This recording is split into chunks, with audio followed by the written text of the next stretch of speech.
7 teenagers exploring an abandoned prison found a body covered in gold, surrounded by candles and carved with strange markings. But the killer wasn't a stranger. It was someone they trusted, someone who had just gotten married. It's a late Thursday evening in Monroe County, Michigan. 7 high school students, driven by nothing more than teenage curiosity, decide to explore an abandoned juvenile detention center, known locally as Boysville. The sprawling complex has been closed for years, its corridors dark, its rooms empty. The group is nervous but excited, recording everything on their phones as they push through broken doors and navigate debris-filled hallways. Their flashlights cut through the oppressive darkness, casting long shadows on walls covered in graffiti and decay. They're laughing, whispering, trying to convince themselves they're not scared. But then one of them moves a heavy door that's lying on the ground. Everything changes in an instant. Beneath that door, they find the body of a young woman.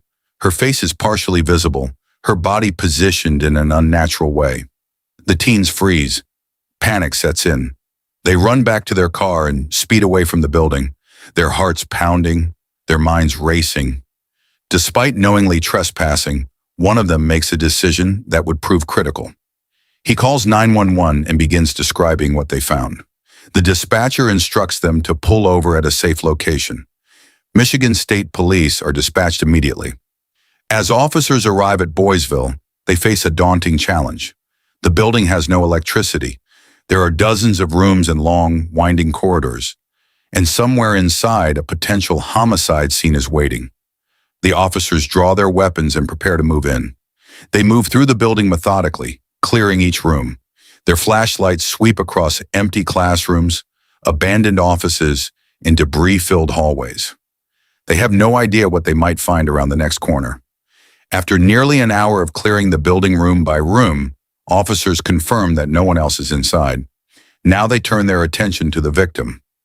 Given the location, officers initially assume she might have been homeless, perhaps someone who overdosed while seeking shelter. But that assumption is quickly overturned upon closer inspection. The victim is covered in an unfamiliar metallic substance that appears bronze or gold in color. Candles are arranged around her body in a deliberate pattern. Across her legs are what appear to be scribbles and strange markings. This is not a random act of violence. This is something else entirely. One officer moves to retrieve a portable fingerprint scanner. A few miles away, another group of officers makes contact with the teens who discovered the body. They're all shaken but cooperative, handing over the video they recorded inside. It quickly becomes clear to detectives that the teens are far more worried about a trespassing charge than being tied to what happened to the victim. They're eventually let go. Back at the abandoned property, the officer scans the victim's fingerprints. The results come back quickly. She is 22-year-old Kayla Sadowsky, a local woman. Moments later, paramedics arrive and examine the body. They confirm 2 critical pieces of information. Kayla has been here for some time, and her head injuries are consistent with 3 gunshot wounds. Sometime after midnight, officers lock down the rest of the building and return to the station. They intend to resume the investigation at first light, but already detectives are becoming convinced that this is not only a homicide, but part of something far more disturbing, something ritualistic. The question hanging over the investigation is simple but haunting. What kind of person leaves candles and strange markings around a murder victim? And what does it mean? The next morning, officers begin reviewing every available CCTV camera in the area. They search for any trace of Kayla Sadowsky in the days leading up to her death. For hours, they comb through footage dating back 2 weeks, and finally they spot her. On February 15th, at around 10 p.m., Kayla is seen leaving the Rosler Street apartments. She walks across the Roser Street Bridge, apparently heading somewhere. An hour later, at around 11 p.m., she appears on camera again, walking across the same bridge. But this time, something is different. She stops. She turns around, and she gets into a black Mercury Milan. She's wearing the same skirt she would later be found dead in. When officers run the vehicle's license plate, they learn it's registered to 44-year-old Stephen Bales, a man Kayla has an active protective order against. Just like that, investigators have their first suspect. That same afternoon, officers rush to Stephen's house, but what they find is troubling to say the least. A note is taped to the front door. It states that Stephen and his wife Narina have left for their honeymoon. To investigators, the timing seems far too convenient. Kayla's body is discovered. The suspect is identified, and suddenly he's out of town on a honeymoon. They try calling him, but he never picks up.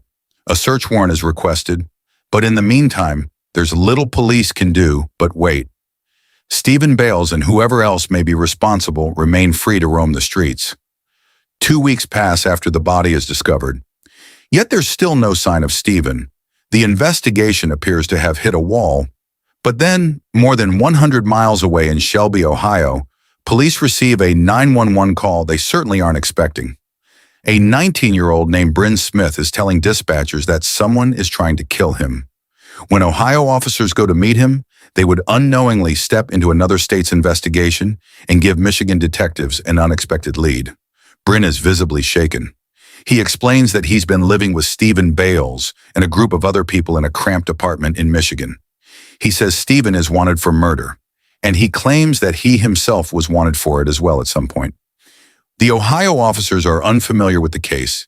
They decide to take Bryn to the station to get some clarity on the situation. Upon arriving, they contact Michigan State Police, and that's when they are finally briefed on Kayla Sadowsky's murder investigation. Michigan investigators are fixated on one particular thing Bryn mentioned. He claims to have a video of someone confessing to Kayla's murder. They urge Ohio detectives to obtain it as quickly as possible. Once Bryn sits down for his interview, what he would go on to describe would sound to detectives almost as if he had just escaped a cult. Bryn explains that Stephen controlled everything. He took people's food stamp cards, their money, their income. In exchange, he provided a place to live. But there was a catch. Once you were in, you couldn't leave. To detective surprise, Bryn seems unusually open and talkative for someone who believes he's being hunted. After all, there's no telling whether Stephen will come after him the moment this interview's over. At this point, investigators need to see the video Bryn can't stop talking about. But what they're about to see would be far more than Bryn promised. The video shows a woman named Kayla Ramsey.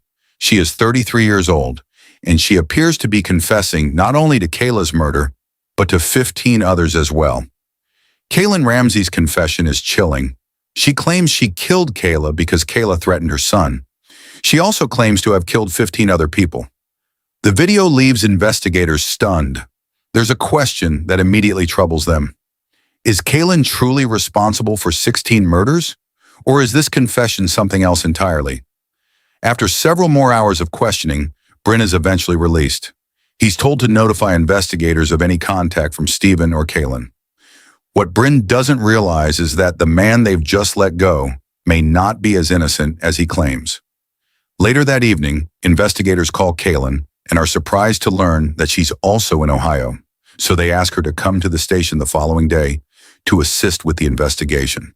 They withhold the real reason they want to speak with her, and interestingly, she agrees, almost as if she already has a plan.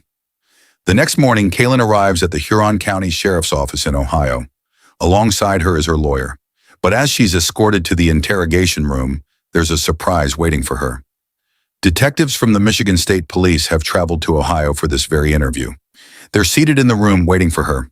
The lead investigator, Detective Peterson, is ready to begin. As Kayla's interview starts, her story would quickly begin to unravel. She presents herself as a sweet, harmless person. She describes Kayla as a friend, a sweetheart. But then something catches the detective's attention. Kayla says the last time she saw Kayla was around Valentine's Day, nearly 2 weeks before Kayla's body was discovered. The precise date of the murder has never been publicly released. To investigators, this appears to be a major slip-up. Detective Peterson refrains from confronting her immediately.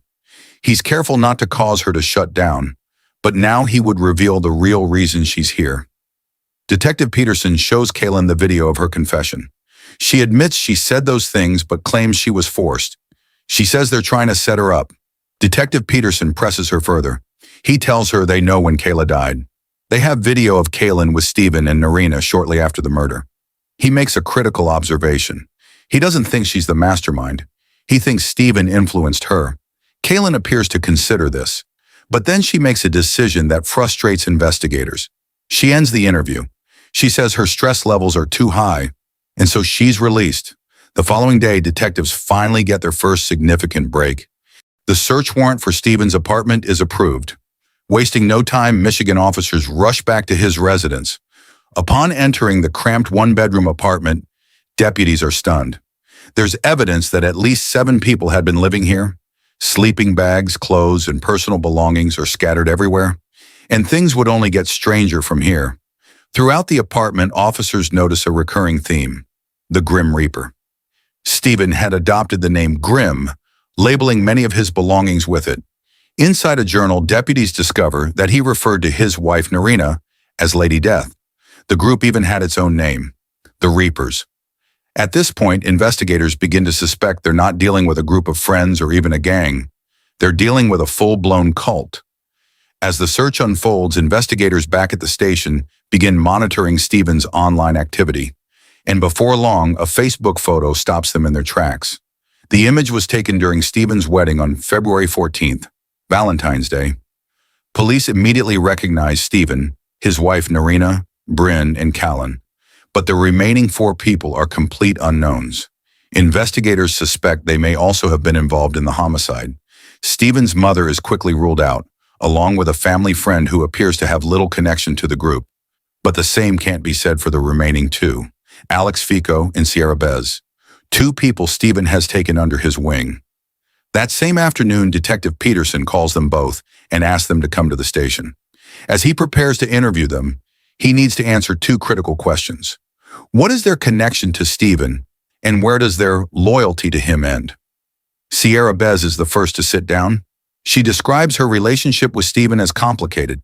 She says he was like a good father, but he always wanted to take her money and use her food stamps.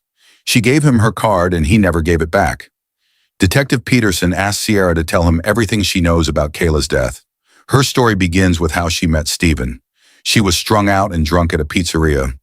Stephen took her by the hands and told her she could get over it. It felt brotherly. It felt like he was expressing love towards her.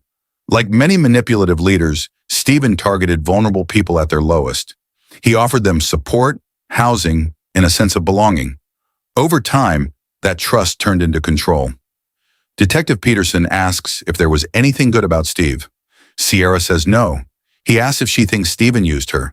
She says yes, but Stephen's influence extended far beyond money. It extended into violence, and Detective Peterson is about to learn just how far. Sierra explains that the murder happened on the night of Stephen's wedding. She says it was their ritual to kill right after getting married. She explains that Callan was the one who did the killing, but she also reveals a crucial detail. There was jealousy involved. Sierra explains that Callan and Kayla didn't get along because they were always fighting over Stephen. Callan and Stephen were romantically involved. Callan was jealous of Kayla. Detective Peterson asks if Stephen planned the murder. Sierra's answer is chilling. She says Stephen planned it all. He said that Kayla had to go. As the interviews continue, Detective Peterson learns that Stephen was involved with 3 women at once: his wife Narina, Callan, and Kayla. With tensions between Callan and Kayla escalating for months, detectives suspect Stephen was deliberately fueling this rivalry for his own benefit. But Detective Peterson would soon learn that Stephen wasn't the only man in the house exploiting the women. As Alex and Sierra's interviews are unfolding, detectives decide to give Bryn a call and ask him to come to the station. After being the first to expose Callan and appearing in Stephen's wedding photos, Peterson is convinced he must know more about the murder than he initially admitted. And as Bryn sits down for his interview, investigators are about to discover that he played a role as well, one he conveniently failed to mention the first time around. Bryn admits he was the lure. He had been talking to Kayla, making her believe they were rekindling a relationship, and then he picked her up with Stephen hiding in the back seat. Although Bryn insists he was simply following Stephen's orders, what he doesn't realize is that detectives have already recovered his text messages with Kayla. They tell a very different story. For weeks, Bryn had been romantically speaking with Kayla online. In fact, just days before her death, she had saved his number in her phone as boyfriend. Now detectives would begin looking at Bryn, Sierra, and Alex side by side, comparing their stories and exposing contradictions. With pressure mounting and the possibility of prison looming over them, the Reapers are moments away from turning on one another. The loyalty Stephen spent years building is about to shatter. Bryn admits he drove Kayla to Boysville. He admits he was there. He says he was a driver threatened by his life. He describes what happened next.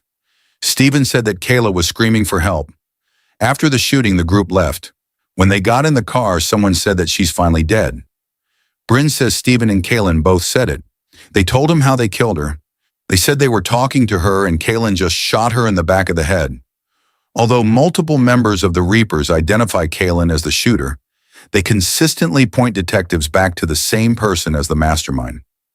Stephen. The picture detectives begin to piece together is this. Bryn tricked Kayla and lured her to Boysville. Alex supplied the gun. Kayla pulled the trigger. And Stephen watched it all unfold without ever getting his hands dirty. With this, Alex, Bryn, and Sierra's interviews come to an end. All three are placed under arrest. Meanwhile, a nationwide manhunt is issued for Stephen and Narina. Over the next several weeks, authorities chase lead after lead. They interview family members, check known associates, and monitor bank accounts. Finally, they pick up Stephen's trail. Bank surveillance cameras capture Stephen and Narina on CCTV. And before long, investigators track the couple more than 700 miles from Michigan. They fled to a relative's home in New Hanover County, North Carolina. A SWAT team is called in. The house is quickly surrounded. Officers command Stephen and Narina to come outside. But despite repeated commands, Stephen refuses to surrender. He barricades himself inside. Hours pass with little progress. Negotiators attempt to reason with him, but he's unresponsive. Finally, officers are forced to deploy tear gas. More than 6 weeks after the murder, Stephen and Narina are taken into custody. At the station, Stephen and Narina are separated and placed into different interview rooms. Detective Peterson decides to begin with Narina. She admits she knew they were going to pick up Kayla to kill her. She admits she didn't call the police. She describes how the group returned to the apartment and planned to go back and conceal the body. And when asked who organized everything, Narina's answer is unequivocal. She says Stephen was the one controlling it. Even Stephen's own wife is telling them that he's the one behind it. As Stephen sits in the interrogation room, he has no idea that everyone has already turned against him. Stephen denies involvement. But then he makes a critical slip. He reveals he was with Bryn at the time of the murder. The problem is that Kayla's time of death was never made public. Stephen has unknowingly implicated himself. In the end, Alex Fico received 5 to 10 years. Narina Bales received 13.5 to 30 years. Sierra Bez was sentenced to 18.5 to 30 years. Bryn Smith and Kayla Ramsey each received 40 to 60 years. And Stephen Bales received life without parole. Kayla's claims of 16 victims were never proven. But the question remains, was Kayla their first victim or just the first one to be found?